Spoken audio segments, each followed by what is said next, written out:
বন্ধুগণ,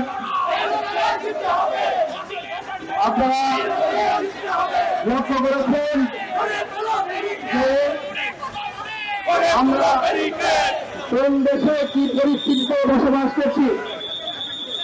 একটা শান্তিপূর্ণ ভাবে আমাদের যে দাবি জানানো, আমাদের উপরে যে অধিকার বঞ্চিত করছে, সেই কথা জানানোর যে অধিকার, সেই অধিকার বাংলাদেশ রাষ্ট্র বর্তমান সরকার তারা কেড়ে নিয়েছে।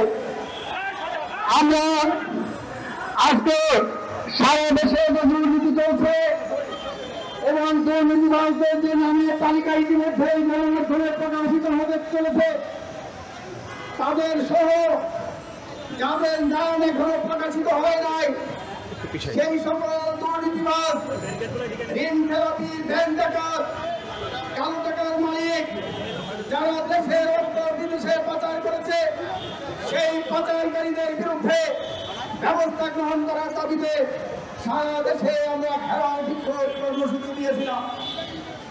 ঢাকায় জাতীয় প্রেস ক্লাবের সমাবেশ শেষে আমরা শান্তিপূর্ণভাবে এই স্বরাষ্ট্র মন্ত্রণালয়ের কার্যালয়ের সামনে আমরা বিক্ষোভ দেখাতে চেয়েছিলাম। আমাদের সেই শান্তিপূর্ণ কর্মসূচিও বাংলাদেশ সরকার এবং তার প্রশাসনের সহ্য হয় না। আমাদেরকে এই পল্টন মোড়ে বাধা দেওয়া হয়েছে। আমরা বলেছিলাম সচিবালয়ের স্বরাষ্ট্র মন্ত্রণালয়ের অফিস ওই নূর হোসেন স্কোয়ারের সন্নিকটে, সেখানে গিয়ে আমরা আমাদের বিক্ষোভ করব। সেই বিক্ষোভ করার সুযোগ আমাদের দেয় না। ব্যারিকেড দিয়ে, পুলিশ বাহিনী দিয়ে আমাদের সেই কর্মসূচির সামনে সেখানে বাধা দিয়েছে।